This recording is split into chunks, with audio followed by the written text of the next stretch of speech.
Lep pozdrav, lepo je videti polno dvorano, hvala vam za to. Potrudili se bomo, da bomo povedali kaj zanimivega, kaj pretresljivega, kaj važnega za naše življenje in za naš blagor dušni. Kot veste, gre za poskus, da se obeleži 70. obletnica ustanovitve, če tako rečemo, ali otvoritve, ali kako bi človek označil začetek delovanja Golega otoka, ki je bilo posebne vrste taborišče, torej sredi leta 1949, potem, ko so se eno leto že kregali Sovjeti in sovjetsko opredeljene vlade vsega vzhodnega bloka z Jugoslavijo, ko je postalo Jugoslaviji jasno, da teh odnosov ne bo mogoče zakrpati in se je konflikt silno zaostril, je bil na vrhu režima sprejet sklep, da se začne množično aretirati vse, ki so bili osumljeni informbirojevstva. To je bila zelo raznovrstna, bogata zbirka ljudi, ki jim samo pogojno in v navednicah lahko rečemo informbirojevci, namreč nekateri so bili res izrazito prosovjetski, drugi so bili samo lojalni komunisti, tretji so bili samo zelo levi in naši. Skratka, to je bila ena pisana združba ljudi. Večina jih je bila prej na kakšnih uglednih ali pomembnih položajih, nekateri seveda pa tudi ne. Danes imamo tukaj dva gosta, ki sta oba bila na Golem otoku. Oba sta bila na spodnjih klinih kakršnekoli pomembnosti, ker sta bila silno mlada. Gospod Andrej Aplenc, ki je na vaši desni,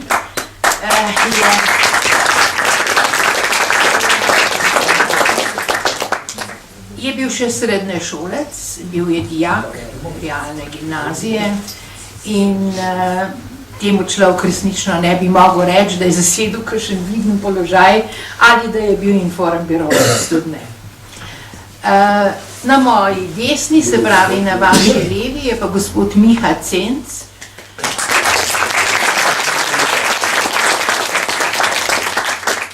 ki je bil pa aretiran kot študent, majhen starejši od Andreja, tudi majhen kasneje, in to kot študent novinarsko-diplomatske visoke šole. To je bila ena posebne vrste fakulteta v Beogradu, za posebej perspektivne mladeniče in mladenke, je tako? A ja, če govorim tako, se ne sliši? Ja. V glavnem, ta manko, ki je bil, ta manko, ki se je pokazal v praksi med uredništvi, so potem 1948 so osnovali to šolo, v kateri bi seveda najbolj izobražene ali pa morda bi rekel tudi najbolj inteligentne partizane usposobili morda za urednike medijskih hiš in pa v diplomaciji, ker diplomacije ni bilo. Zato je bil ta oddelek predvsem namenjen bodočim diplomatom. In moram reči, da je bil program kar na dosti visokem nivoju intelektualnem. Hvala, Miha. Hvala. No, jaz sem pa Alenka Puhar, jaz sem pa tukaj za okrasni veznik med tema dvema moža.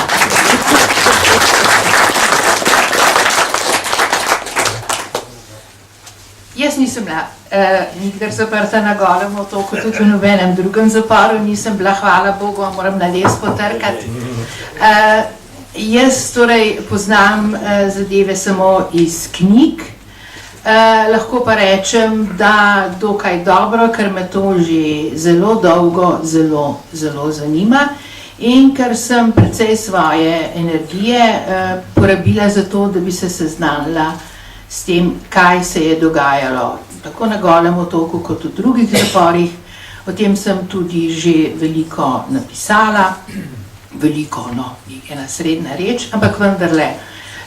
Predmet me močno zanima že zelo dolgo časa in sem dolgo tudi spremljala produkcijo, literarno produkcijo, tudi televizijsko, filmsko na to temo. Za začetek bi rada ponudila kakšen lep moto našega večera in sicer sem izbrala en poetičen začetek in en prozni. Oba odlomka sta delo ljudi, ki so izkusili Goli otok in druge zapore in zaslužijo ne samo nekaj našega zanimanja in pozornosti, ampak tudi drobno počastitev te vrste. Torej najprej poetičen del, da vas uvedem. Nad nikomer ne tožim, nikogar ničesar ne dolžim. Le tebi se čudim, življenje, kako si krivičen plačnik, ko slepa boginja pravice si. Nikoli ne plačaš človeku, kar je zaslužil, nikdar ga ne kaznuješ, kolikor je kriv. To je pesem, ki jo je napisal Ludvik Marzel, ki bi mu, ko bi delali nekakšno top listo trpino od 20. stoletja, lahko dali mesto nekje proti vrhu. In sicer je bil Ludvik Marzel torej pred vojno znan pisatelj in novinar, potem je šel v partizane, v partizanih so ga ujeli in so ga poslali v Dachau. Ko se je vrnil v Dachau, je začel delati Dachavski zbornik, pa so začeli okoli njega vse zapirati in končno so zaprli tudi njega. In potem je bil obsojen na enem od Dachavskih procesov, ampak med samim prestajanjem kazni ga je doletela še tako imenovana administrativna kazen, to se pravi, da ga je ena policijska trojka prekvalificirala iz gestapovca v informbirojevca in potem poslala na Goli otok in v Bilečo.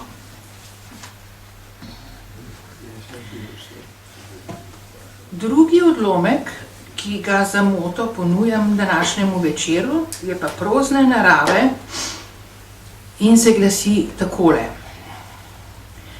Zgodovinarji in režiserji jemljajo takim, kot so bili Tito, Kardel, Ranković, Džilas, Bakarič, Koliševski, Jovanović, Maček in ostalim okrvavljene mesarske predpasnike.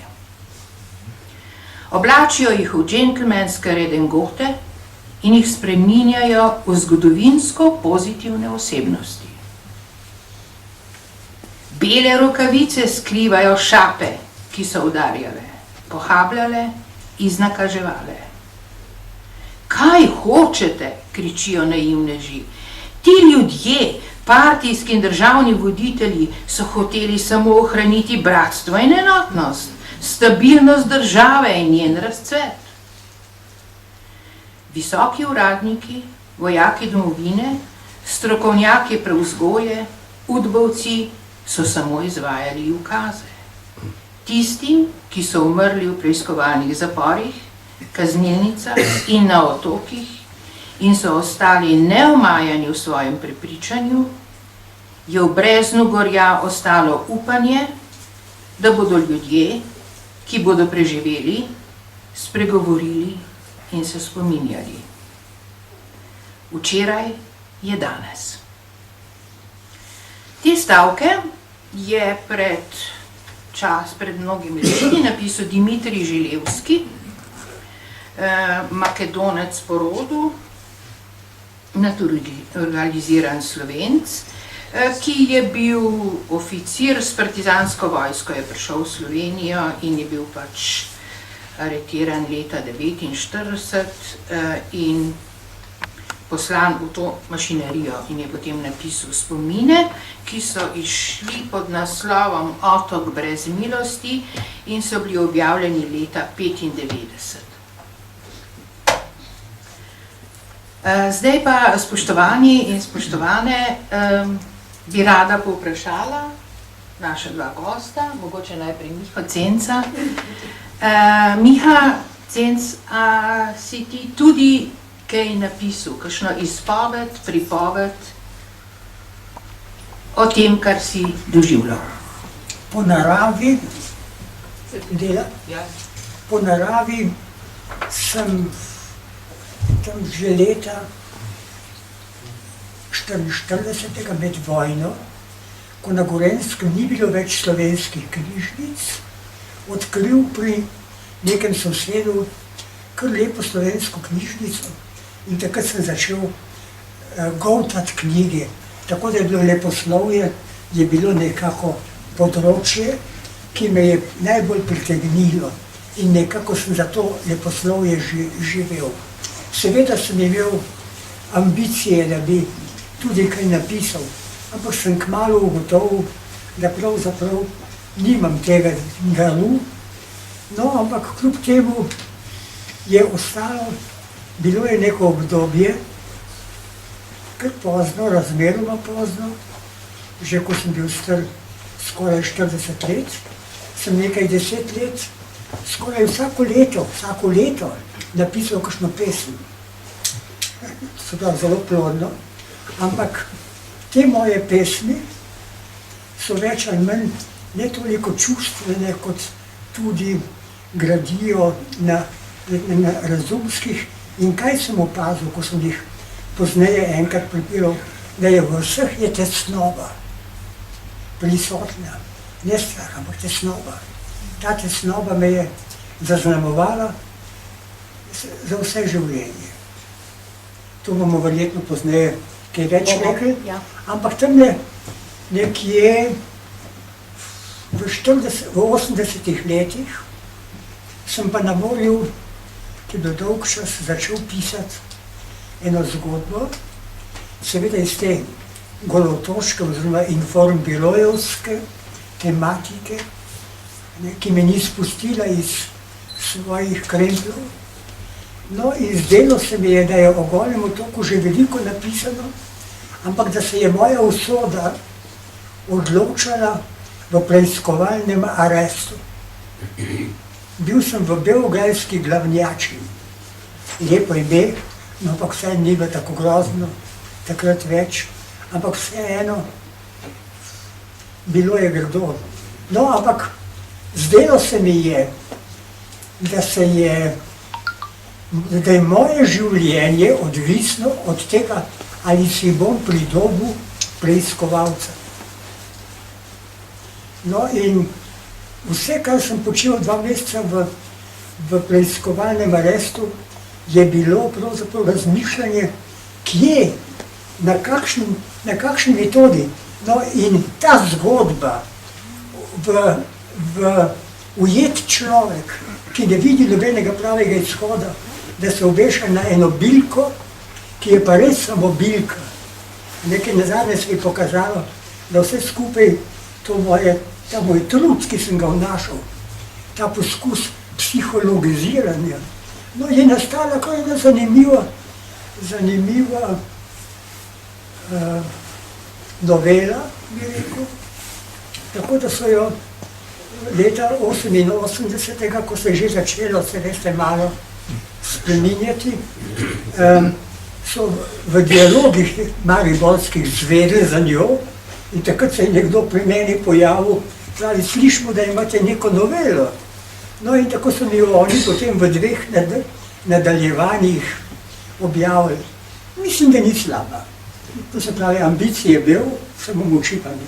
Hvala lepa. Andrej, isto vprašanje. A si nekaj napisal in kaj? Jaz sem napisal samo eno reč in to je za temno stran meseca, ki jo je pred 20 leti organiziral Drago Jančar. On me je tako poklical in rekel, naj napišem, no in jaz sem napisal tam nekako 10 strani o Golem otoku in predvsem to noter, v tem spisu sem hotel že takrat v začetka takoj povedati, ne, kaj je v osnovi Goli otok bil, ne, in kar se mene tiče, ne, je bil namen moralni zlom vseh zapornikov in to se jim je po nekaterih pričevanjih tisti knjigi Dragoslava Mihajlovića, da bi 2/3 ali 3/4 primerov se je to Udbi uspelo, ne povsem. Torej, vsi nekateri smo se pa smo bili tako trmali, da se nismo. No in kakorkoli, ne, stvar je bila v tem, da je zadeva, torej ta moralni zlom, temeljil na tem, da si uvajal svoje sozapornike. In to je bila torej absolutno prisila in nikdar nisi vedel, ali te kdo provocira, ali te ne provocira, ali in vsake tog časa si mogel iti po oficirju Udbe tam na zaslišanje, pa si mogel govoriti, s kom si govoril. No, zdaj, na koncu smo pa seveda vsi morali podpisati, da bomo delali za Udbo. No, to jih je potem, mene so potem spustili, jaz sem bil dvakrat zaprt, prvič sem jih spustili, in potem je tisti oficir Udbe, s katerim sem v stike, hotel, da bivše zapornike iz Golega otoka, ki so bili v Ljubljani in ki sem jih dobro poznal, tudi recimo prijatelj, da jih provociram. Na kar jaz sem bil takrat, torej mogoče še nekaj bolj jeznorit, kot sem danes. In sem, ne vem kaj mi je bilo, ampak jaz sem tistega oficira nadrl, kot psa. In sem vstal in zelo putno vrata in šel domov, pa sem jo vzel, tako je še enkrat zaprl. No, torej ta spis v temni strani meseca je torej precej deloma, kar pa še kar precej o tej tematiki in potem pa, kako si se pa, kaj pa zdaj drugič, ki sem bil tam na Golem otoku, ki si izpostavljen čist isti, torej mi smo bili povratniki, smo bili pod posebnim režimom in tako naprej. No, takrat sem pa delil pa še en Slovenc, ki je bil nekaj let starejši od mene, zdaj že pokojni. In sva se zelo dobro razumela, ne vem zakaj, sva bila prav prijatelja in sva se zmenila, da bo on poročal meni, jaz bom pa poročal njemu. In to se je vleklo še kar nekaj časa in še potem, ko so me drugi že spustili, veliko kasneje, to je bilo v sredi 90-ih let, ko sva oba dva šla na sodišče za sodno rehabilitacijo, je on v svojih dokumentih, ki jih je mogel dobiti od policije, pa notranjega ministrstva in tako naprej, tam noter je bil en spis, ki on piše Udbi o meni, in prav, ja, se je čisto v redu, mogoče bi mehko bolj moral biti aktiven, ampak bolj tih je, ampak drugače pa ne. Torej, jaz mislim, da na eni strani je bilo to ključno, kar se mene tiče, torej ta moralni zlom. V tem je tudi pravzaprav to je glavna karakteristika otoka in če bomo že kasneje kaj o tem rekli. Torej, skratka, v temni strani meseca je torej moj edini spis o Golem otoku. Hvala. Zdaj bi vam rada vprašala spet najprej Cenca in potem Andreja. A ste kasneje še šli na ta otok in s kakšnimi občutki, s kakšnim odnosom in zakaj? Verjetno je popolnoma jasno, da je to kraj strašnega trpljenja. A se ga človek poskuša izogibati, izogniti, izbrisati ga? Če ne, kaj doživlja, ko gre tja?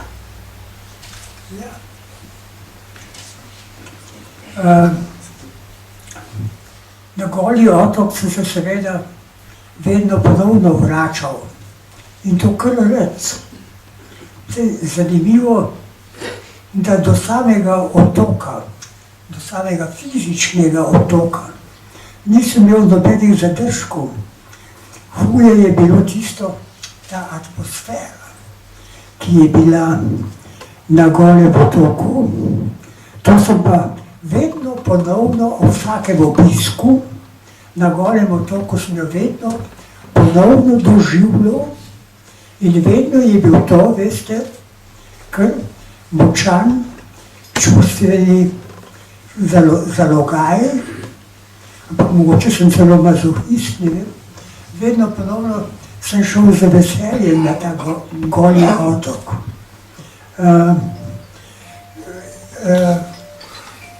Kaj so bile pobude za to, da sem šel? Ena od večjih pobud je bila moji prijatelji. Veste, pa zakaj nam ti ne razkažeš tega Golega otoka? Pravi, radi bi, da nam ti to tam poveš, kako to izgledalo.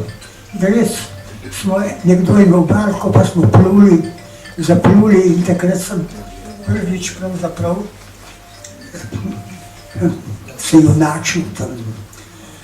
Zakaj pravim junačil? Veste, Andrej je že začel to o zlomljenih Golootočanih. On je tam, mislim, če sem prav razumel, da so to igro, ki so jo od nas zahtevali golootoške oblasti, da je okrog četrtina, je on rekel, da ni sprejela. Ampak seveda jo ni sprejela, ampak se je morala delati, da jo je sprejela, če je hotel imeti neko upanje, da bo prišel z Golega otoka.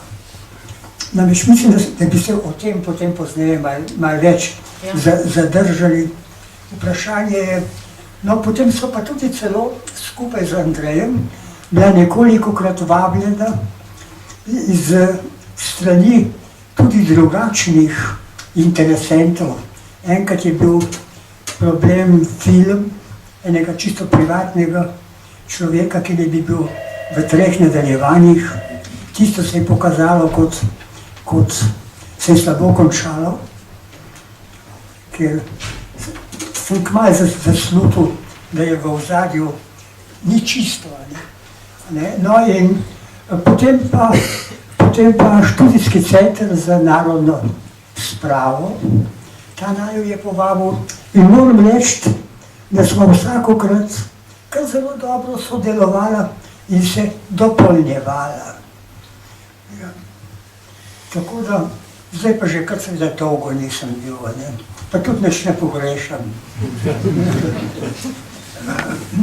Verjetno govorimo o obiskih po letu 90. Andrej, kdaj si bil pa ti prvič tam? Jaz sem bil prvič tam takrat, ko je Nova revija, in to je bilo v prvi polovici 90-ih let, Nova revija, zdaj ni, ampak takrat je bila, je organizirala izlet na Goli otok. No in takrat je bil še pokojni Viktor Blažič in Jože Pučnik. In smo, torej, ona da sta seveda hotela to videti, jaz sem pa tam razlagal, ne, kako in kaj je bilo, skratka, to je bil prvi obisk, potem jih je bilo pa še več, poprej povedan, jaz ne vem, kolikrat sem bil tam, enkrat me je sploh stranka SDS, sem bil dvakrat z njimi, ne, na obisku, torej na plesku, kakorkoli. No, jaz bi pri tem samo to rekel, ne, da recimo ne, enkrat so bila tam z kolegom Cencem, ne, in so bila čisto dobre vole, ne, in zraven so bili seveda drugi, mnogo drugih ljudi, tudi Hrvatov, ne, in nekatere od njih so se tam jokali, ne, in potem je tam Hrvat rekel, kaj ste pa vi Slovenci, ne, mi tle se spominjamo, kako je bilo in tle, vidite, kako so pretreseni ljudje, vidno sta pa dobre vole. Pa sem pa izrekel, ja, veste, kako je, ne? Tistih, ki so nas sem pripeljali, ni več, mi smo pa še zmeri tukaj, torej smo zmagali.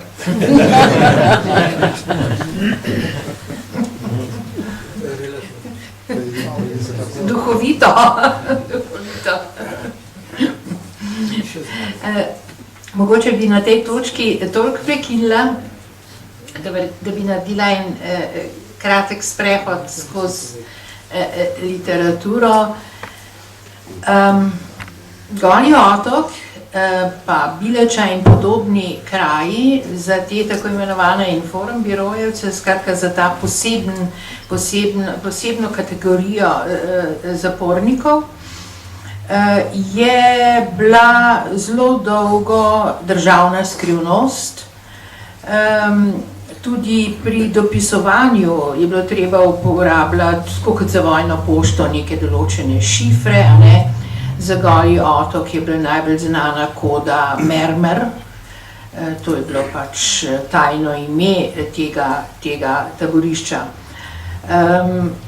Ker so najprej poskušali najti marmor, potem so ugotovili, da marmorja tam ni, ampak je pa dosti kvalitetno kamenje, ki so ga potem kaznjenci razbijali, iz njega delali teraco in izvažali v Italijo, ne?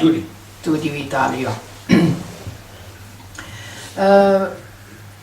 Torej, to je bila dolgo, strogo varovana državna skrivnost. O njej se je še petaje govorilo samo med nekdanjimi arestanti in v kakšnih zaključenih družbah, se pa o tem ni smelo javno ne govoriti, ne pisati. Zato je literatura o Golem otoku se začela pojavljati šele v 80-ih letih, torej po Titovi smrti, ko je bil pač en čas zelo razvidne in zelo pravzaprav hitre odjuge. Pri razkrivanju fenomena Goli otok so imeli zelo veliko vidno vlogo pisatelji, ki so sami bili na Golem otoku. Med njimi je verjetno najbolj, torej zasluži prvo omembo, prvo mesto, srbski pisatelj Dragoslav Mihajlović, ki je bil tam, torej na Golem otoku tudi kot mulc podobne starosti kot Andrej, in ki je očitno še živ. Andrej je pred kratkim bral en intervju z njim, pravi, da so vsaj v Biogradu še 3 živi. Skratka, Dragoslav Mihajlović je bil izredno talentiran pisatelj, avtor številnih zanimivih knjig, ki pa je poleg leposlovja desetletja in desetletja zbiral tudi pričevanja o Golem otoku. In podobno kot Solženicin. Torej, bil je zaupanja vredna osebnost in ljudje so mu pripovedovali, mu sem pa tje kaj napisali, ali kratko pismo, ali celo obsežnejša poročila. In Dragoslav Mihajlović je vse to zbiral in potem izdal za začetek takole debelo knjigo Goli otok, to je bilo objavljeno leta 90. Pravijo pa bolje obveščeni, eden od njih je Andrej, da jih je napisal še 6 takih na isto temo. Dragoslav Mihajlović je znan po tem, da je prvi povzročil, vsaj prvi znani škandal, ki je povezan z Golim otokom, in sicer je v neki svoji knjižici, ki mi niti ne more, mislim, ena daljša novela je, Kada so cvatale tikve, je eden od junakov, en boksar, bil na Golem otoku. To je v knjigi čisto na kratko omenjeno, ampak je omenjeno, pa je prvič. In to novelo so dramatizirali in jo postavili na oder, ne spomnim se zdaj kateri, beograjski oder, in zato je zvedel Tito in je na nekem partijskem sestanku zelo jezno protestiral proti tega, da se zdaj oglašajo Golovotočani k besedi. In potem je nastala v teh partijskih, kulturniških krogih panika in so igro prepovedali. Ampak saj veste, to je tako, kot ena šibica, ki zleti v suho travo, ne? Potem so vsi začeli govoriti, vsi so začeli to brati, iskati to novelo. In nenadoma je Goli otok postal vsaj v govorjenem segmentu javnosti ena pomembna, zanimiva tema. Drugi pisatelj, ki je pri tem igral eno važno vlogo, je Danilo Kiš, ki ni bil na Golem otoku, je dosti mlajši tudi, ampak ga je to fasciniralo. Napisal je celo vrsto novel in krajših romanov na temo teh, rečemo, revolucionarnih in padlih junakov 20. stoletja. Zelo pogosto so imeli ruske ali nemško-židovske ali podobne maske, bom rekla, ker v glavnem gre za isti tip junaka, torej za nekoga, ki želi na vrat na nos spremeniti svet in gre za eno brezumno, fanatično vero v spreminjanje sveta in potem strmoglavi, spodrezan od svojih kolegov, prijateljev, somišljenikov v najhujše trpljenje. No, Danilo Kiš je po svoje poskrbel, da so bili napisani prvi ženski spomini na Goli otok, in sicer je v iskanju svojega porekla, ker je bil po očetu Žid, odšel v Izrael in tam srečal nekaj ljudi, ki so ga zelo zanimali, med drugim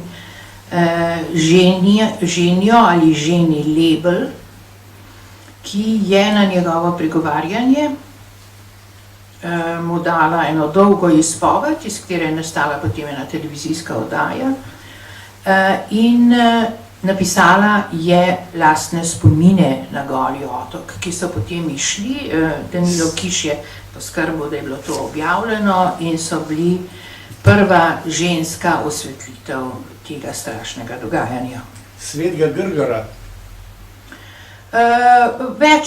Torej ženi Lebel je bila v več zaporih, eden je en rit tam v Vojvodini, ne spomnim se kateri, zdaj pa mogoče je tam samo Grgur, mogoče je Goli otok, ampak tip Goli otok je zdaj skupni izraz za številne tovrstne na podlagi enakih principov vodene in vzdrževane zapore ali taborišča. Se Bileča je ravno tako imela enak režim. Torej režim, v katerem so jetniki drug drugega mučili in v katerem se je zahtevalo spreobrnitev na Titovo linijo, ki jo je bilo treba jasno in glasno to svojo prevzgojo izražati in tako dalje in tako dalje. No, v Sloveniji je zelo pomembno vlogo v tem opravil Branko Hofman s romanom, ki pa je samo delno literarizirana pripoved, o prestanju kazni na Golem otoku. Noč do jutra je naslov, knjiga je več let čakala na natis, je bila blokirana, bila je že natisnjena in v polah pripravljena, pa ni smela med platnice in v prodajo, dokler niso popustili tovariši. Ta knjiga Branka Hofmana je nastala na podlagi pripovedovanja in prijateljstva z Ludvikom Mrzelom. Mene je izjemno pretresla tudi knjiga Emila Weissa, Belača, Ne hodi naprej. In torej ta že omenjeni Želevski.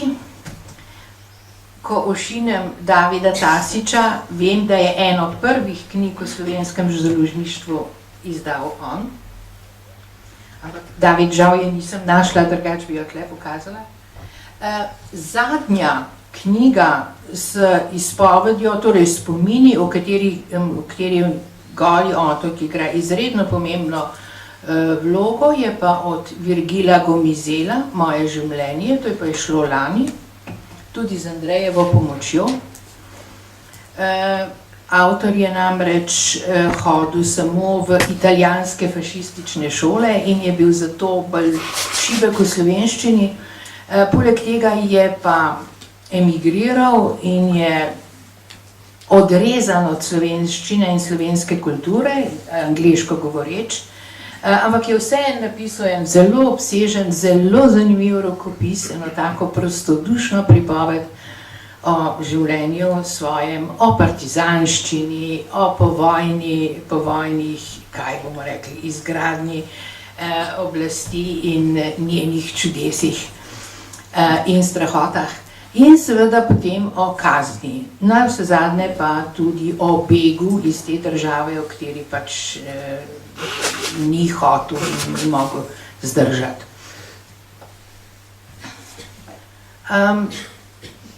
Tu imam za vsak slučaj še knjigo s Stalinom protiv Tita. To je pa zgodovinska knjiga o sporu med Stalinom in Titom, ki je bila napisana v angleščini in v Ameriki in je torej popolnoma drugačna od vsega, kar se je takrat pisalo v jugoslovanskem zgodovinopisju in žal moram reči, je močno drugačna tudi od tega, kar se danes v slovenskem zgodovinopisju piše. Skratka, to je en neobremenjen pogled na to, kaj se je dogajalo, kaj se je zgodilo, kdo je koga farbal in zakaj in skratka, kako je to potekalo. To je brez ideološkega polivke, ki je tako značilna za večino zgodovinopisja še danes. To v pojasnilo, zakaj se mi zdi potrebno imeti tukaj te knjige. Jaz sem se malo trudila za to, da bi vsaj Gomizela, ker to je najnovejša izdaja, lahko tukaj prodajali, ampak prodajo knjig so tako zakomplicirali, da je to en cel podvig. Če bo kdo hotel brati, je bo moral iti v običajno knjigarno kupiti. V vseh teh knjigah je seveda toliko trpljenja, da se človeku zadrgne grlo, in da ga bolijo vsi notranji organi, mene tudi maternica. Kaj vse človek lahko prizadene drugemu človeku, samo da bi ga uničil, zmlel. Zato bo moje naslednje vprašanje bolj direktno in robato. Povejte mi, prosim, Andrej in Miha, kako sta se vidva s to grozo, potem ko sta se o tem rešila, spopadala? Kakšno avtoterapijo sta si predpisala? Kaj sta počela, da sta zmogla eno običajno normalno življenje?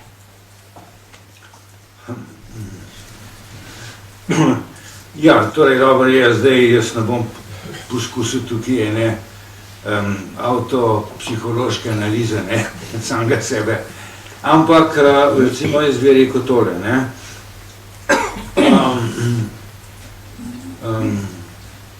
Vsakdo, ki je šel skozi obdobja emocionalnih pritiskov, ki so preveliki,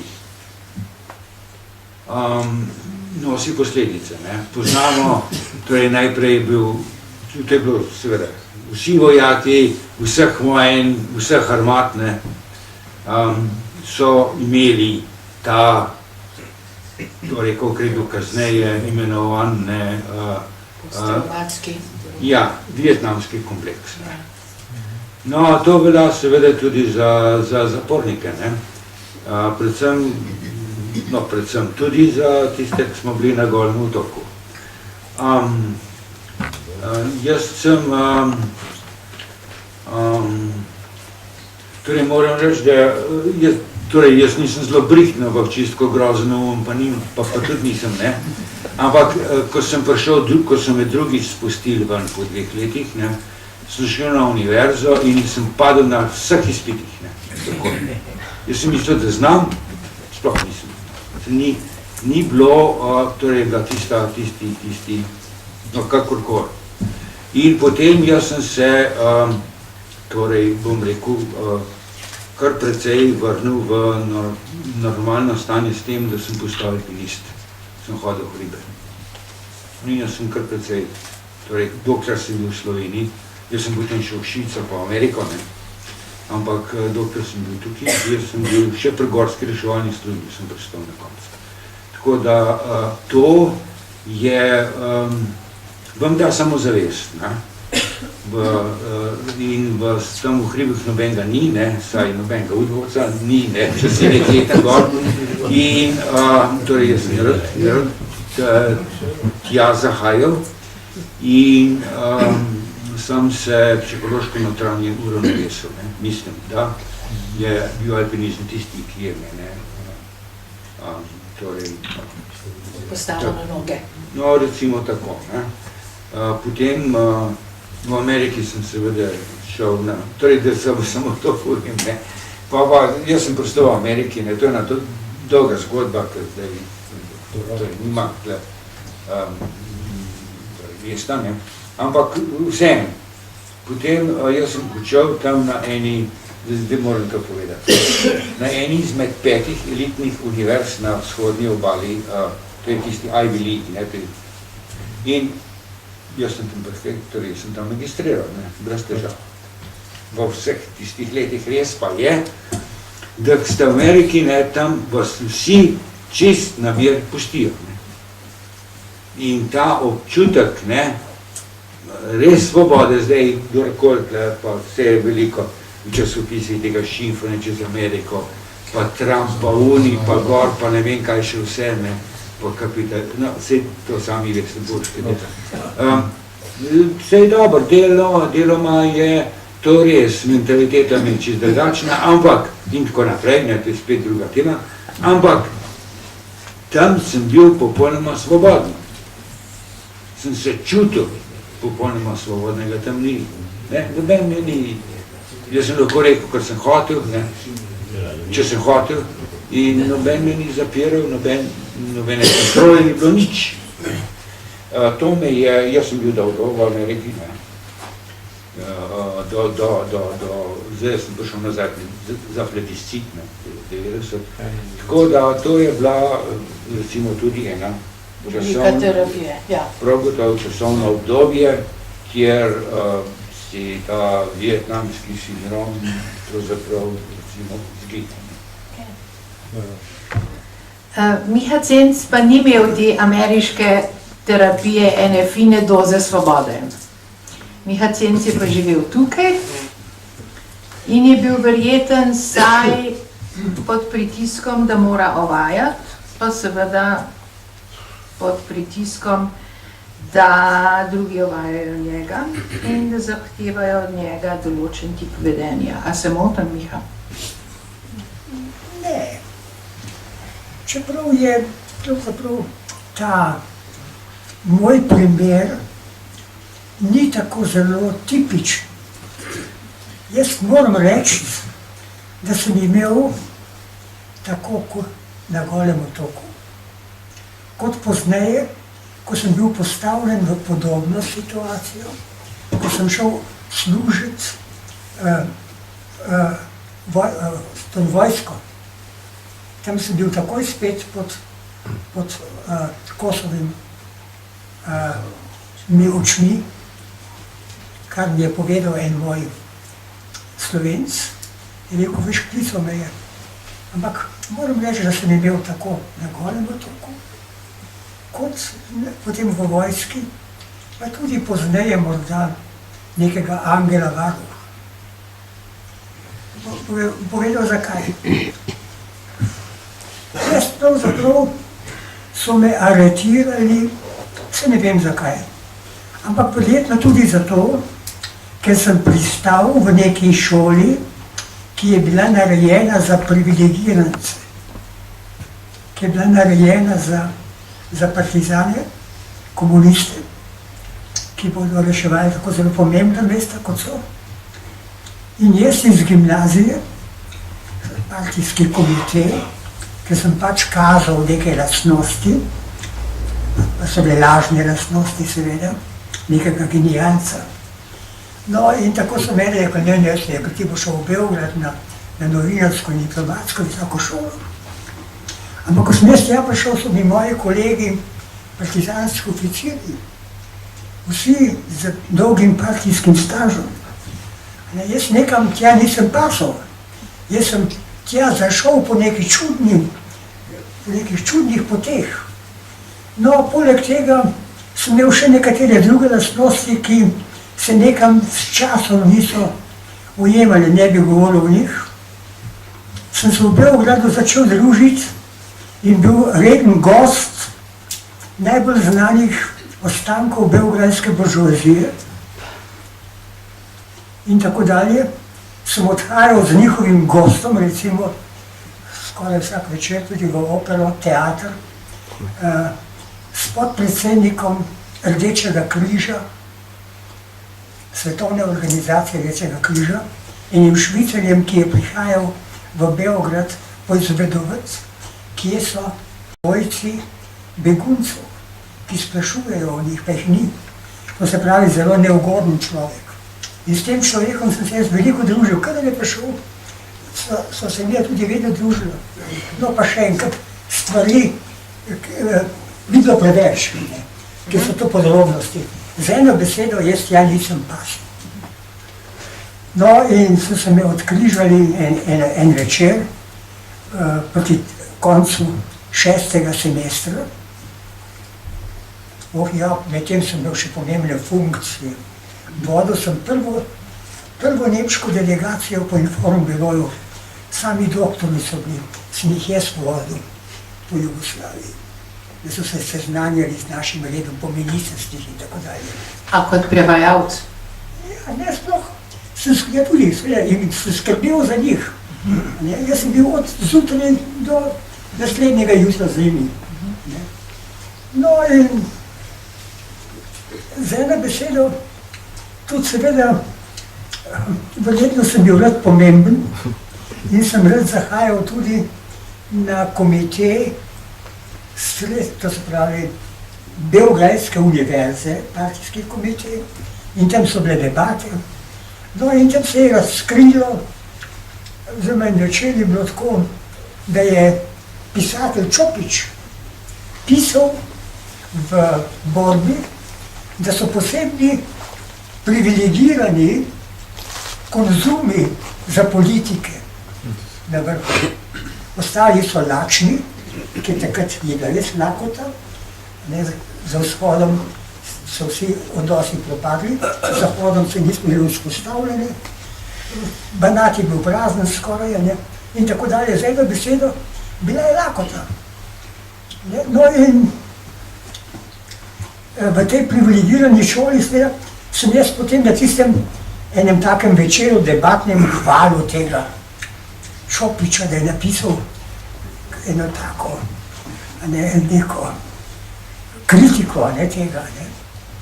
No in sem se hvalil, kako poznam sovjetsko književnost, Ilf Petrov, kako so sovjetske in tako dalje. Naslednji dan je pa Tito kritiziral Čopiča, da jaz se pa Čopiča hvalil. To sigurno ni bilo všeč. Ampak za eno besedo, v tem preiskovalnem arestu so me, ja, to je že dobro, da povem, ker to je pa, poglejte, to je leto 52, že v dobi skoraj civiliziranega sveta, ni bilo več takoj po vojno obdobje. So me zaprli v to glavnjačo, celica, direktno na dvorišče, ne na kakšen hodnik, vzpodaj na špranja, ili 2 centimetra, veter je noter nosil takošava sneg na betonski pod, nisem imel postelje, nisem imel mize, nisem imel stola, nisem imel nič, imel sem vrč za potrebe svoje. No in lačen. Vsak dan je bil, edino pomembna hrana je bila tistih morda 10 dek kruha zjutraj, črna kava, opoldan juha, zvečer pa spet črna kava brez kruha. Tisti edini kruh, pa tista juha opoldan, če sem imel srečo in zajel malo bilo spodaj, ker jaz sem bil druga vrata, je bil na kanti, na vrhu. Z eno besedo, po nekih tednih sem še razmislil samo še o hrani. Potem, da bi se grel, da bi se nekje. Preiskovalci pa govorijo o svojem sovražnem delovanju. Se nikoli nisem čutil sovražen. Celo obratno mene, da ta velika ideja, da bomo izboljšali svet, je bila blizu. Jaz sem verjel v njo. Ampak v Beogradu sem pa videl, da to sploh ni več res. Je tam že polno protekcij in tako dalje. In to moje druženje s temi, ki so bili zelo previdni verjetno, s temi ostanki buržoazije, ki so bili seveda silno všeč, ki so se znali proglašati teatr in tako dalje. Z eno besedo, tam sem začel dvomiti. In tam je, in to je bilo hudo, veste. Na Golem otoku sem imel pa to srečo, da ker nisem vedel, kaj bi sploh povedal o svojem sovražnem delovanju. Ko si prišel na Goli otok, si moral stopiti pred kolektiv. 200 kaznencev na enem majhnem prostoru, na katerem bi lahko morda živelo 100 ljudi. Smo bili pa skupaj kot podgane, ali pa nišli stisnjeni. Bi skoro začeli en drugega jesti. To se pravi, že to je bilo. No in potem, seveda, vsak novinc je spadal v čisto najnižjo, tako imenovano plast kaznencev, ki so jim rekli bojkotirani. To tisti, ki še niso, ki so bili nepopravljivi, ali pa so jih smatrali za nepopravljive, ali pa se niso znali še dokazati. Andrej pravi tam, da je četrtina ni bila. Izgleda je, da smo vsi, od naših 200 je bil samo en, nek Jakša Popovič, ki je bil duhovit. Ta je bil stalno pod bojkotom. Ne. Boj kot je trajal, ne, torej izročen mučenju. Ne, ne vem, je bil mazohista kaj. Naslednji dan je že nekaj rekel, takoj je začel grdo govoriti, da je recimo, da je prebral v borbi, ker takrat je prišel do borbe, da je v Romuniji taborišče za politične. 800 jih je, pa da se bo 4000. In se je zgražal, 800, veste, pa njihovi sorodniki jim lahko prinesejo samo enkrat tedensko. Naši še ne jih prehrano pa obisk. Naši še vedno niso, kje smo. No in tako dalje, naslednji dan si jih zopet bojkotirali. No pa tega je bil tako robusten, pa ga niso mogli uničiti. Ampak jaz se lahko pohvalim, to je bil moj edini prijatelj.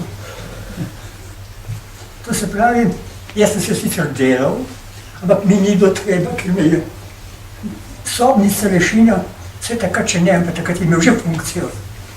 Je bil moj prijatelj iz Beograda, skupaj smo smučali, na smučanjih skupaj sobo delila. In ko je ta videl, da sem prišel na Goli otok, me je potegnil v svoj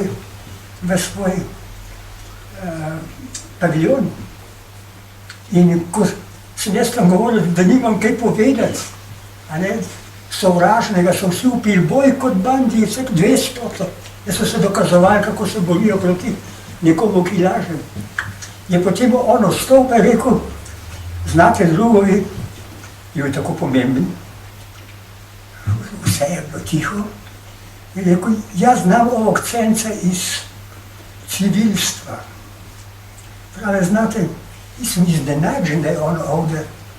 Pravi, on se nikoli ni zanimal za stvari. Znate, ali bil jedan veliki jebi veter. In je rekel, predlagam, da se ga ne kaznuje, bomo videli, kaj bo rekel njegov preiskovalec. Ali je vsak od nas imel še preiskovalca na Golem otoku. Slovenci, Slovenca. Jaz sem imel enega Beograjčana, seveda. Nikoli ga nisem videl, to se pravi, da nisem hodil k njemu. Takrat, ko sem odhajal zadnji dan, sem ga videl prvič in on mene prvič. No, ampak to ni tako pomembno. Z eno besedo sem na ta moj prijatelj in potem sobni starešina, kar je nekaj najbolj ostudnega na Golem otoku, ampak vendar moj angel varuh. Ne, lahko govorim še tako grdo v njem, ampak moramo biti hvaležni za vse, kar mi je naredil. Veste, lahko kakšen tak primer topu navedem, recimo, ki je čustven, ki pokaže celo to klimo. Veste, 4 Srbi v hrvaški vladi so tam leta 49. ali 50. so jih vrgli iz vlade, Hrvati, te Srbe. En od njih je bil Čanica Opačić, teh srpskih Opačićev iz Knina. In moja sošolka je bila hčerka tega ministra na tej šoli, privilegirani šoli. No in sva se poznala. In ko so njega vrgli iz vlade, seveda to je bila senzacija, se je pisalo, partijska konferenca šole, ona je morala povedati, kakšen odnos ima do očetovega greha. Seveda se je pokesala in se ga odrekla. Ko sem prišel na Goli otok in po tistem, ko sem iznašal to svoje sovražno delovanje, je videl, da sem jaz bil na tej šoli in se mi je približal in je rekel, jaz sem oče Čanice Opačićeve. A sem rekel, potem je pa rekel, kako pa dajte povedati, kako je z njo?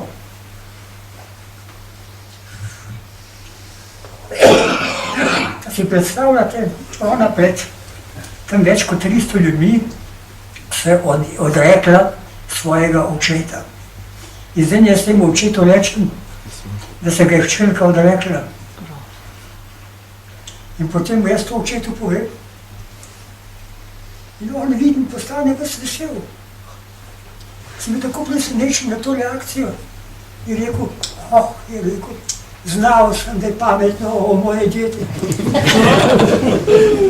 Jaz sem grozna. Ja. No, mene je seveda ta Goli otok, Andreja očitno manj, ampak mene je držal vse življenje. Še danes, zdaj, ko so tega Lebna, nekaj začeli z njim, jaz sem vse dneve razmišljal, kako bi se on obnašal na Golem otoku, kaj bi on bil na Golem otoku.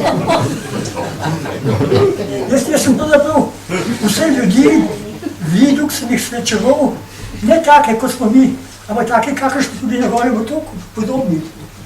Iskal sem njihove lastnosti. To je vse, to je še danes pomeni, kot vidimo nečem. In veste, s tem strahom, no se eno od patologov slovenskih, zdravnik, mislim, da knjigo poznate njegovo,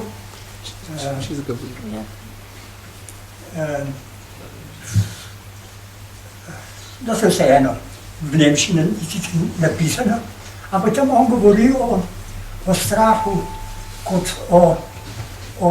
če je trajen strah. On pravi, da smo na Golem otoku živeli v trajnem terorju, psihoterorju. In če si živiš v takem stalnem psihoterorju, se to seveda odrazi potem na tvoje psihi in pravi, da je to že patološko stanje. Da takrat se enostavno sproži refleks preživetja. To se pravi, vse tisto, kar tebe, če ti nekdo vrže kamen, omakneš glavo. To, če se pa tam ti počutiš ogrožen, fizično ogrožen, je pa to refleks preživetja. In poiščeš vse, kar bi te lahko rešilo, da bi šel iz tega pekla, v katerega si zašel, v katerega se počutiš ogrožen. In tam smo se vsi čutili ogroženo, vsi dobro. Andrej, jaz mislim, da je bil to 99%, da edino Jakša je bil, a ne ti si nenavadni človek. Da smo bili vsi, veste, ampak strah, da je pa nastala taka družba ogabna, taka pošastna družba, kot je bila Golotoška. Veste, pa ni nastala, koncept te pa ni nastala v zdravi glavi. Tudi oblastniki so bili prestrašeni. Jaz mislim, da leta 1948, ko se je ta konflikt začel, da so bili najbolj prestrašeni vsi tisti funkcionarji okrog Tita. En drugo niso zaupali. Ker vsi so vedeli, kaj pa posledica. Življenje. Toliko izkušnje so pa imeli iz Stalina, pa iz španske vojne, se večina je bila tudi španskih borcev, tam so počeli čudne stvari. A veste, in še nekaj. Ti ljudje so bili delikventi že po svojem politični cepljenosti, ideološki. Vsi so bili revolucionarji, to se pravi, da so bili pripravljeni rušiti demokratični red z prisilnimi, grdimi, tudi krvavimi sredstvi. To se pravi, ta populacija je bila drugačna, kot pa je nasplošna neka populacija.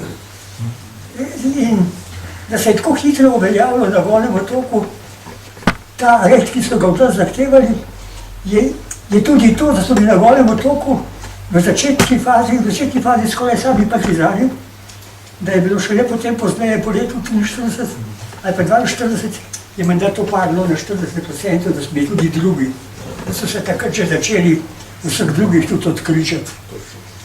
No in, veste, in ta refleks preživetja se je kazal tudi pri tem, da so si izmislili tak otok, kot je to. Vete, na Golem otoku smo bili vsi isti partiji smo pripadali, tako zločinci oziroma gor, tisti, ki so nas preganjali, a ne, pa tisti, pa žrtve, ne, ki so se čutili žrtve. Sedaj boljše je, da se hitro čuti tisti, ki je preganjal druge, ne. A veste, to je to, ne. Mislim, da nima smisla nič malce dolga, ne. Ja, v redu, v redu. Ja. Andreja, bi ti želel na to temo nadaljevati? Kako si ti to doživljal? Ja, jaz bi nekaj ravno v zvezi tega povedal, ne. Torej, jaz mislim, da so bili kreatorji Golega otoka kar precej zelo inteligentni. In to med njimi je moralo biti tudi nekaj psihologov, ne. Zato, ker, če pogledate, ne, režim v Golem otoku je bil torej bistveno drugačen, kakor pa v nacističnih ali pa sovjetskih gulagih, ne, je bil naravnan na to, da se v zelo kratkem času tisti, ki so bili prej, so mišljeniki, spet vrnejo torej, ideološko nazaj v glavno strujo. Zdaj, tako kot je kolega Cenc rekel, ne, tam so bili v glavnem partizani. In povprečna starost je bila recimo, jaz bi rekel, okoli 35 do 40 let. Zdaj, nekoga, ki je šel skozi, recimo, ne, drugo svetovno vojno, se ne da tako hitro in na lahek način psihološko preusmeriti. In zato je bil, torej poleg tega, kar je bilo že omenjeno, ne, je bil recimo prav v začetku, ne, prav načrtovan en zelo velik psihološki šok, tudi za njih, ne. Torej, jaz sem bil pa takrat dijak, ne. Jaz sem bil v prvi skupini, ki je prišla na Goljo, takrat nikogar ni bilo tam, je bilo 12 barak. In potem so prihajali še iz cele druge Jugoslavije, ne, transporti. In to je bilo nek 14 dni, sploh ni bilo nič hudega, ne. Jedli sicer nismo zelo dobro, ampak nobenega dela ni bilo, vsi so nas pustili primer, ne. Torej, oni so nas pustili primer. Potem, ko pa so prišli vsi transporti vseh republik, ne, je pa lepega dne, ne, je bilo najavljeno zborovanje vseh torej, teh arestantov, mi smo stali tam pred barakam in sledil je insceniran pretep do smrti enih 10 ali 12 Črnogorcev. No, to jaz mislim, da, torej, zdaj dobro, ne, si lahko predstavljate, koga je, jaz, ki sem bil dijak, ne, kakšen šok je to. Ampak to tudi prav za njih, tudi za tiste stare, partizane najbrž ni bilo zelo enostavno, oni so znali umirati, torej so videli umirati, vojno.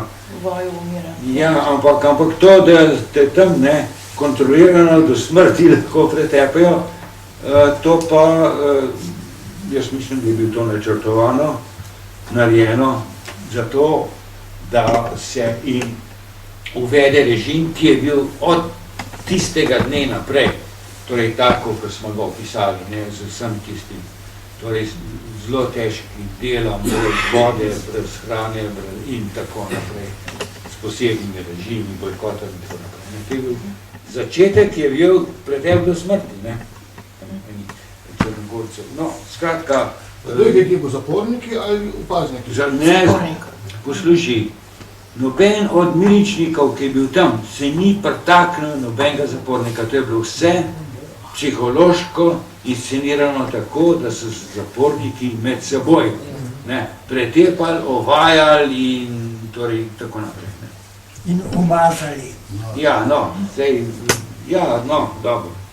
Seveda, sej kot Ja. Mihajlović prav, Ja. 2/3 do... Torej, če lahko Ja. dostavim na to temo, Mihajlović se s tem vprašanjem zelo ukvarja, ne? Kje je bil tisti sprožilen moment, ki je potem poskrbel za to, da je to medsebojno mučenje, ta mehanizem stekel. Ne? In je zbral nekaj pričevanj, ki govorijo o tem, da se je to rodilo v bosanskih zaporih, pod točno, mislim, on navaja nekaj imen ljudi, ki so to začeli prakticirati v bosanskih zaporih in so ugotovili, da to krasno deluje. Ne? Ko da če koga to zanima, to se najde tukaj v tej knjigi. Navedena knjiga, ne? Ne. A je čirilic ali ne? V cirilici je, cirilico se je treba naučiti. Ja, tako. Ja. Je pa v slovenščini, ko so cvetele buče njegove. Ja, tiste tikve, pa so sam tam ni tako rekoč nič odvalimo toliko. Tole sem želela povedati. Verjeten so take izkušnje zelo prispevale k prevzgoji socialističnega človeka, saj v tem smislu hude previdnosti, če že ne strahu. Hude previdnosti, ki je po mojem prepričanju, se to poznam še danes, izredno nam manjka notranje svobode, izredno manjka ljudi, ki so pripravljeni iti proti toku in povedati po pravici, kaj mislijo, in po resnici, kaj mislijo, če sploh kaj mislijo, kateri se varno skrijejo v to, no ja, no sej, kaj da.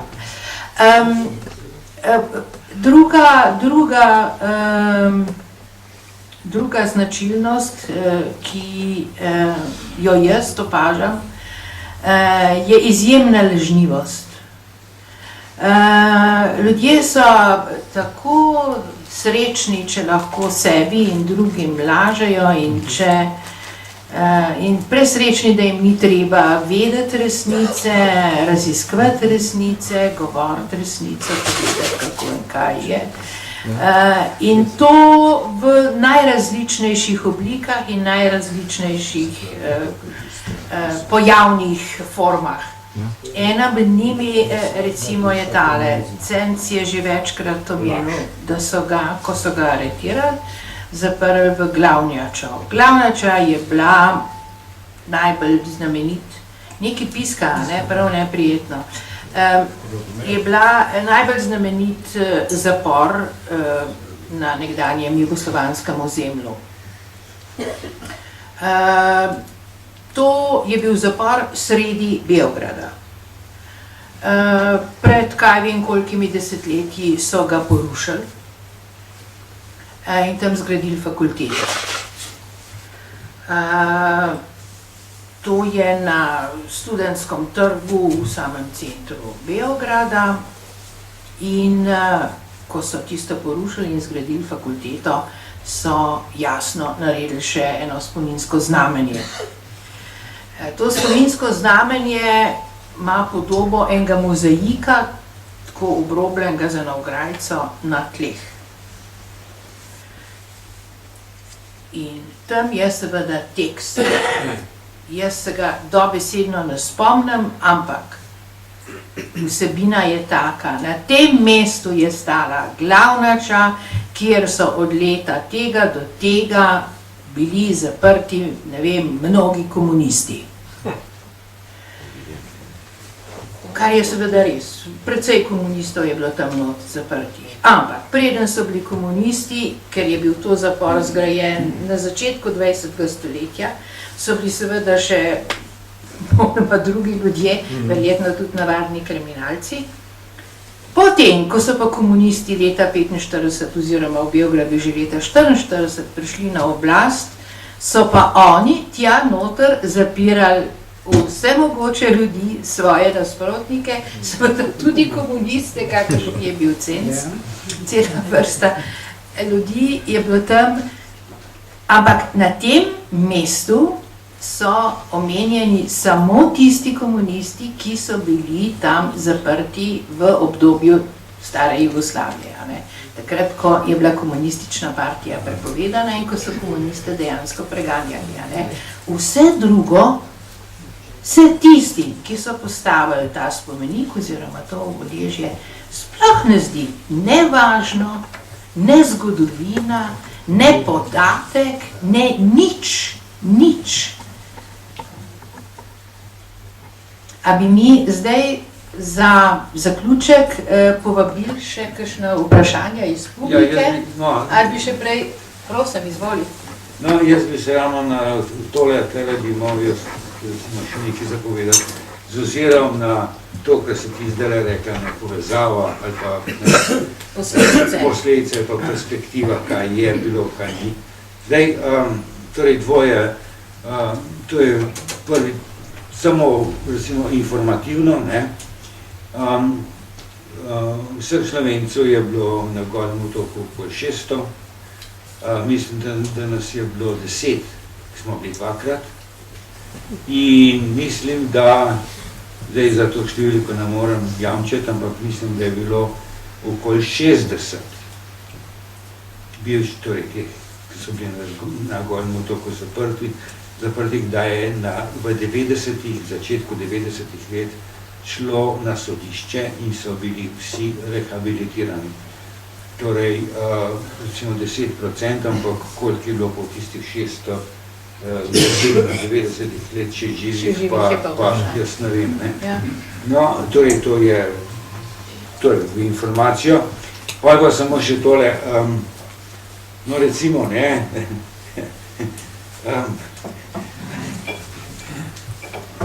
mislim, Golega otoka se zelo težko znebiti, no to je dobro, to je zdaj cela druga tema, ne.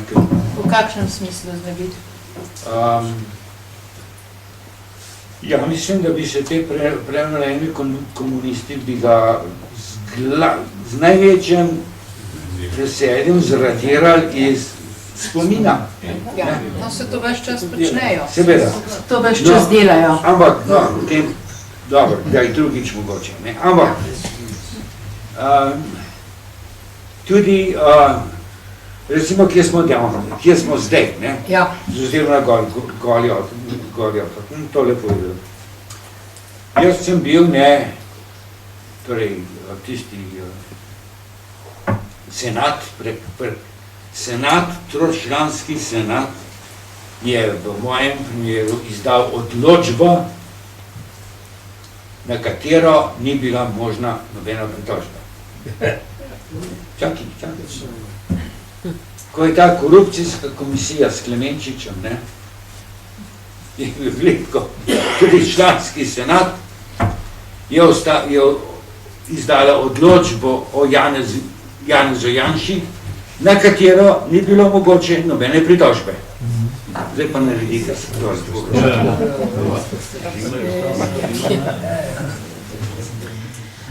Torej, jaz ne vem, zdaj, ko je 70-letnica in ko je nekaj teh ljudi še zmeri živo, bi mogoče država lahko kaj naredila, da se jim pokloni, da njihovo trpljenje dobi en izraz, kakšni lepi gesti. Jaz ne vem, ali bo kaj naredila, jaz nisem nič slišala, ampak mogoče se na tihem kaj pripravlja. Edina stvar, za katero vem, je ta, da bo vsaj medicinska fakulteta Ljubljanske univerze na nek način počastila spomin na vse zdravnike in študente medicine, ki so bili tam zaprti, kar nekaj jih je.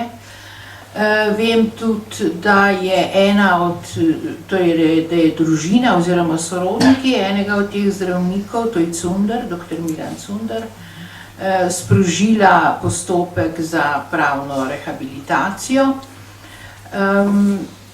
Ali bo pa kdo drug še kaj naredil, pa kot rečeno mi ni jasno. Mogoče bi se vaše društvo, David Tasić, lahko pozanimalo, a imajo kaj v načrtu ali bojo kar naprej še zmeraj molčali in se delali, da se ni nič zgodilo in na tak pasiven način lagali, a ne? Kdo ima telefon? Aha. Tako, zdaj pa res mislim, da bi bil čas za kakšna vprašanja ali komentarje ali dodatke ali karkoli, že mi smo besedovali 1,5 ure. Kdor bi želel, aha, tamle je, prosim, izvolite.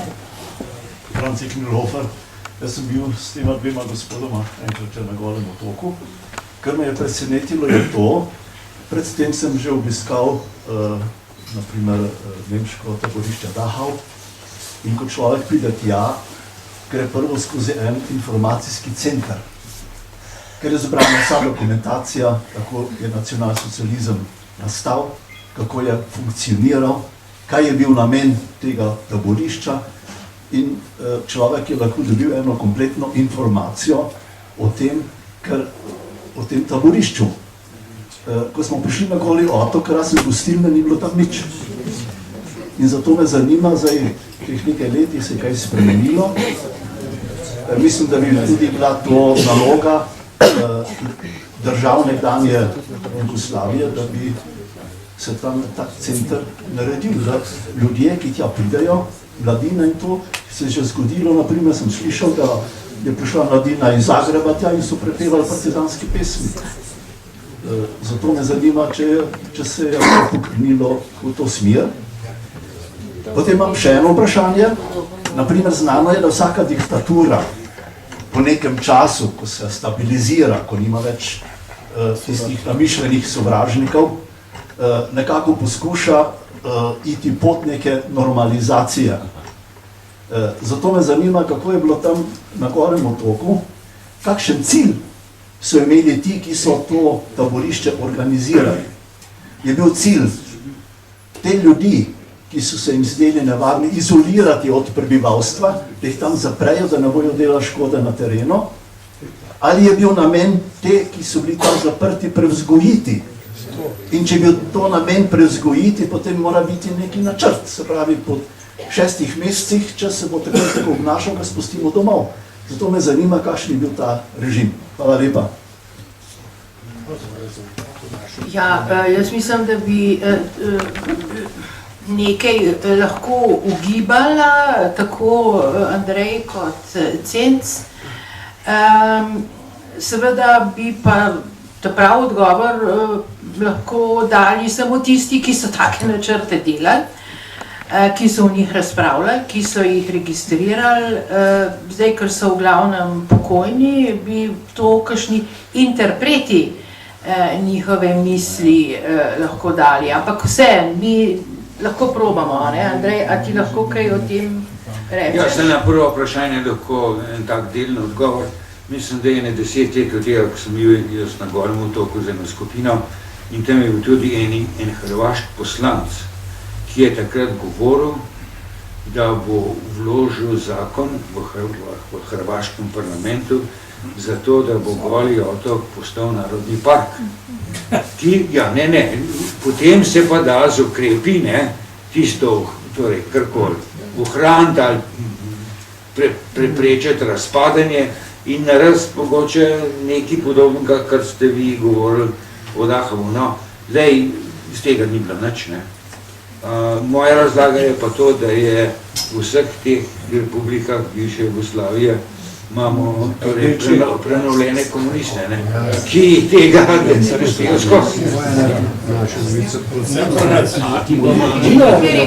Ja, če sem prav razumel vprašanje, če je bil nek red, kako se pride od izdajalca, potem do prevzgojenega, ki je sposoben, da gre za nesvobodo. Ja, veste, Goli otok, prebivalci Golega otoka so bili razdeljeni na 3 ali 4 skupine. Spodaj so bili bojkotirani, tisti, ki so bili neprevzgojeni ali pa težko prevzgojeni, a ne na tistih so se morali vsi izživljati. Ampak potem je bilo pa, ko se je zdelo, da ti ljudje več niso problematični, ampak so bili navadno, a veste, niso se silili v pretepanje. Ampak pretepa so tako in tako morali vsak dan. Bom povedal, zakaj. Ne?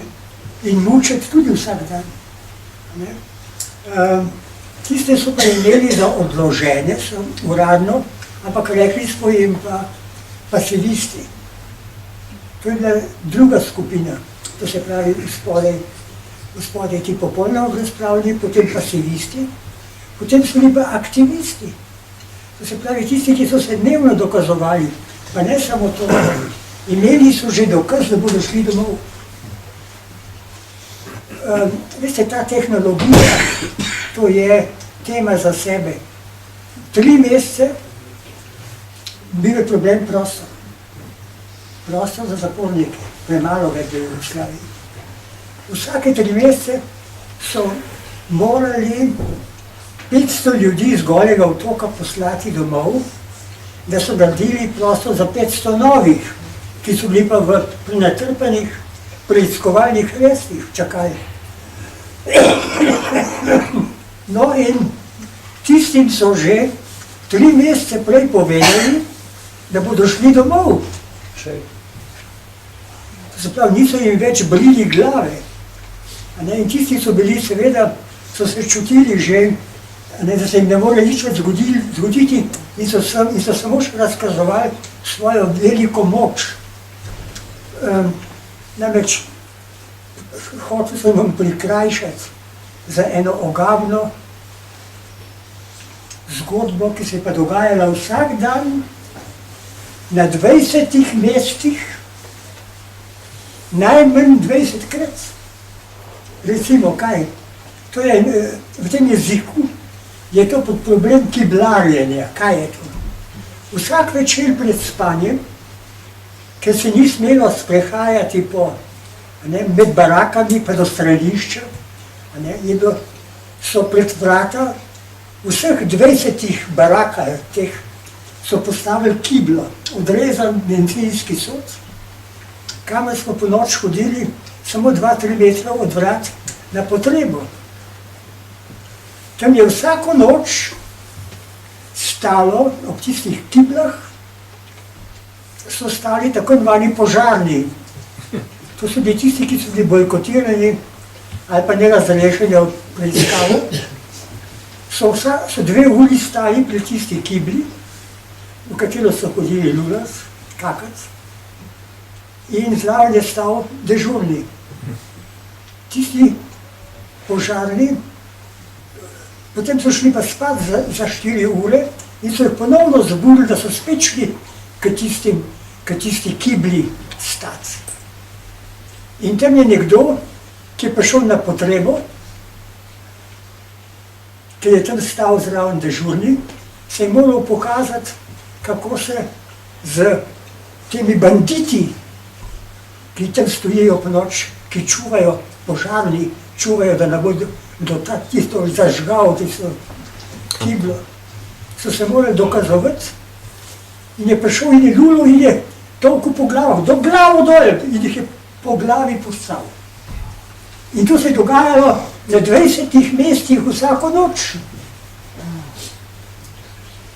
Vsak večer pred spancem so morali iti skozi spat, skozi stroj. Špalir. Pred spanjem so tistih 20 ali pa 25, koliko jih je bilo vsakokrat, tam postrojili. Mi smo se pa postrojili v 2 vrsti in so jih spustili skozi in mi smo jih morali tekst, ko so oni bežali do svojih postelj. To je bilo vsak večer ta procedura. Potem pa to s požarstvom, pa s tem kiblarjenjem. In če bi hotel, recimo, še kakšno ogavno stvar povedati, kakšno tako, ki me je sram, da sem jo doživljal, pa da nisem reagiral, to je recimo tragač. Skoraj vsi smo delali na tem, smo kamen nosili, ne, na nekem nosilih, v spredaj dve ročki, ne, v zadnji dve ročki. Ampak tista prvi dve ročki so bili čisto kratki. Tako da je vsa teža vsakega kamna, ne, ali pa kamnov, bila na rokah tega. V zadnji mu pa dolge ročke, veste. In njegova naloga je bila, da je tekal z njim, pa ga muncel, pa ga je prevrnil, pa je tisti kamen padel na njega. Pa če se ni mogel več dvigniti, ga je brcal, dvigni se manj, pa ga je brcal, dokler ni spet zrezal na noge. A veste, to je neprestano. In v tej ogabni situaciji, ko si pravzaprav bil zlobljen za vse življenje, si se sramoval, kaj si doživel in da nisi reagiral. Jaz sem potem, ko sem bil, da mi niso dali službe, iz treh so me ven vrgli. Pa sem potem šel na Udbo, pa so mi potem dali. Čez eno leto so me pa klicali, so rekli, nisi se prijavil, je razpis za direktorja Delavske univerze, pa se nisi prijavil. No še na mislu mi je, da sem bil, da imam službo, ne pa da me spet ven vržejo. So rekli, čez pol ure prinesi na občino, te bomo imenovali za direktorja. Zakaj? Ker vsi tisti, ki smo bili golevo to, ko smo bili prestrašeni, da ne bi se nam ponovno kaj takega zgodilo, da bi naredili vse, kar bi nam naložili. K sreči, moram reči, res k sreči, da me niso silili v nobeno grdo stvar, ampak po 17 letih pa so rekli se pa tako, a boš ovajal tega človeka, ali pa ne moreš biti več direktor Delavske univerze. Pa je pa še rekel, takoj se vpiši v partijo, ali pa ne moreš biti več direktor Delavske univerze. Ker tudi v partiji mi niso mala, ne, takega, s tako grde zgodovino in preteklosti. A veste, šele potem, ko sem se uprl in ko so me iz direktorja, ker nisem se hotel jeti iz firme, so me spremenili v kurirja in v razmnoževalca gradiv. Jaz pa nisem hotel, oni pa niso hoteli me odpustiti. Sem se počutil rešenega. A veste, užival sem v tem. Ker takrat, da sem se upal reči, ne. A veste, se nisem več nič grga naredil. A veste, če bi kaj grga naredil letno, ne bi upal takrat 90. leta, ko je bil še članov, ste do 40 izgolevo toliko v našem združenju, se tam pokazati in biti predsednik, ker bi kdo rekel, ta človek se pa na volimo tako grdo obnašal. Zato nimam same vesti. Ampak vse življenje in to, da me še danes pravzaprav, da gledam ljudi s temi pokvarjenimi očmi. Hvala.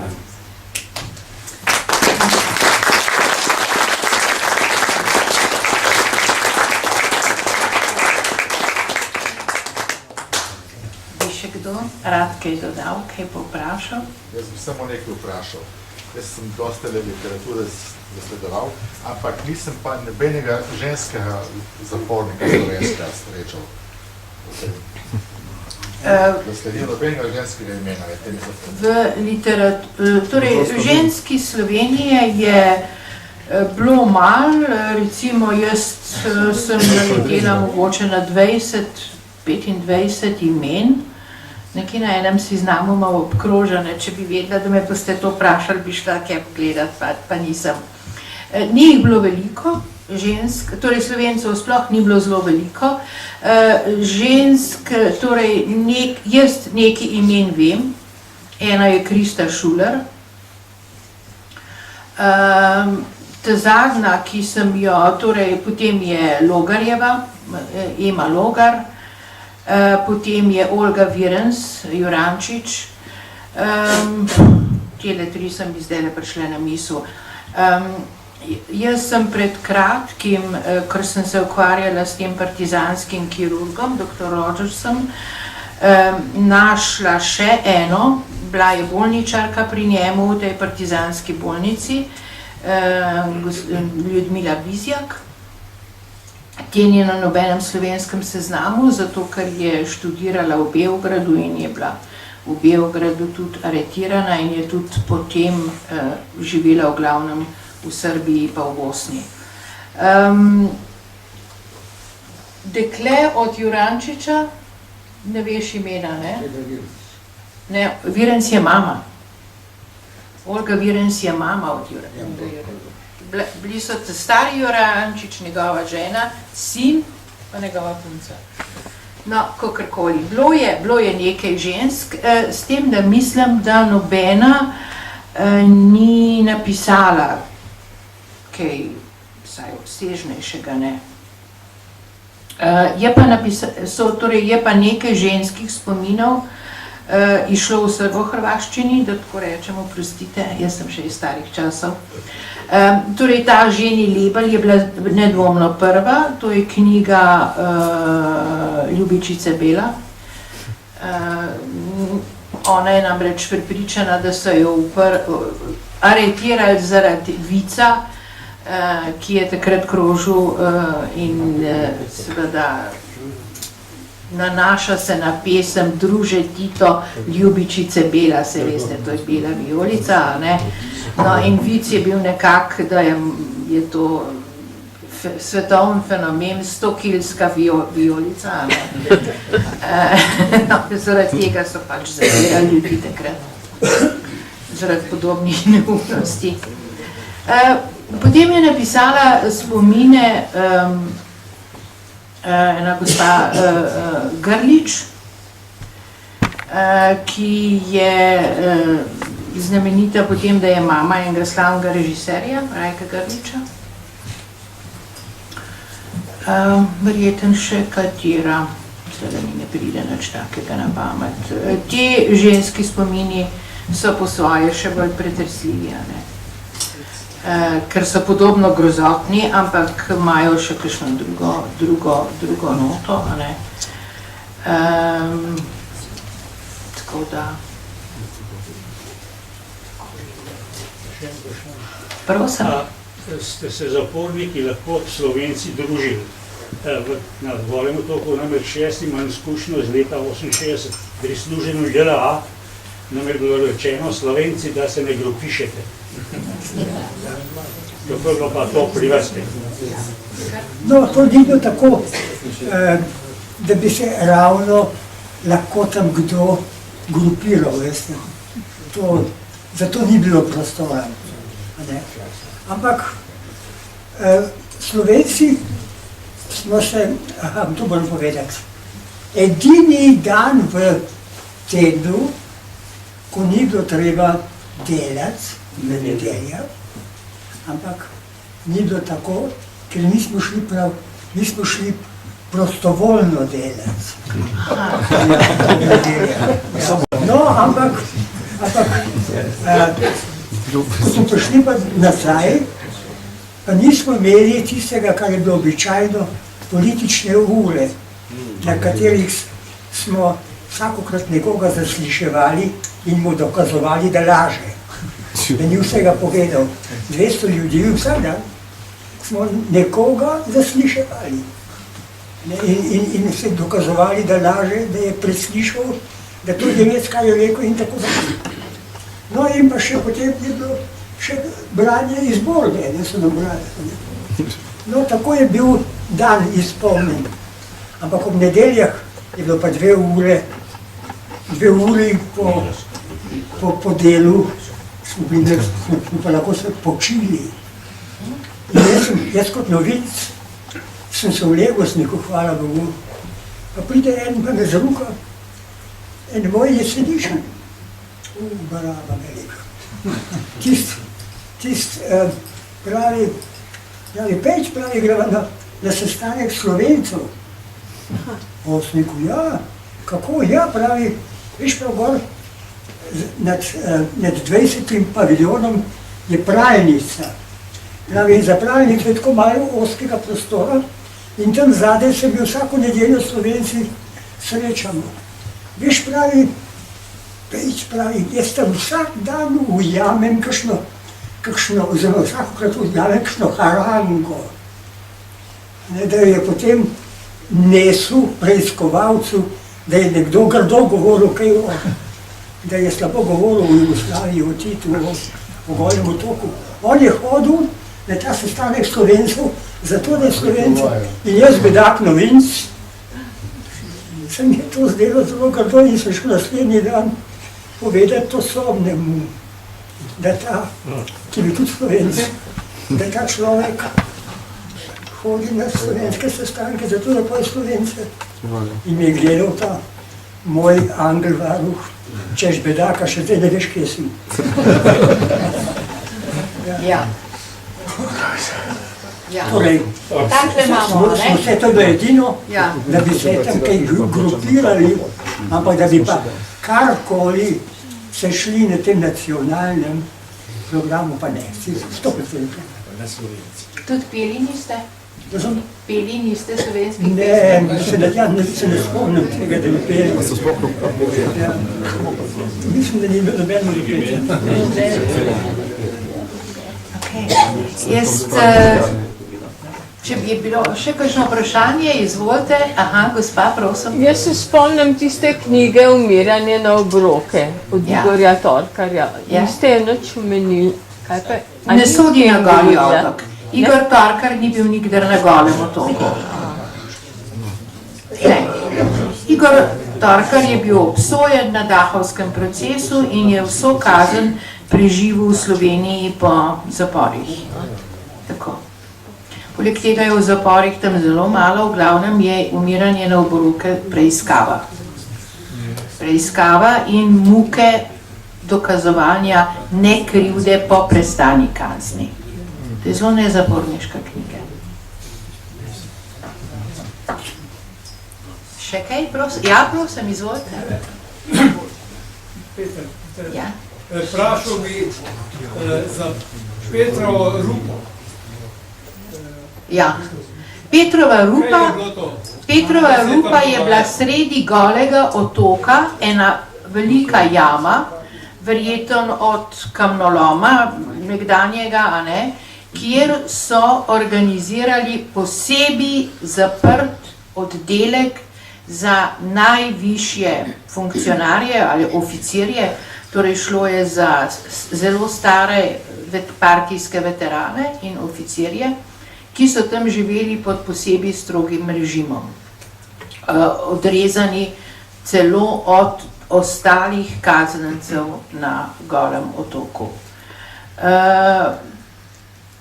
Vprašanje, torej domnev o tem, odkot je ime, je več, oziroma razlag je več, ena je, da je to točka 101 in tako naprej, ampak skratka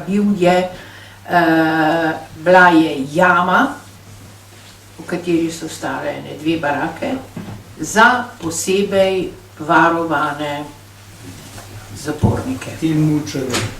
Posebej mučene, ja. Logar v logarju. Ja, tako. Mislim, da smo izčrpali nosojšnji program. Jaz se vam lepo zahvaljujem za udeležbo.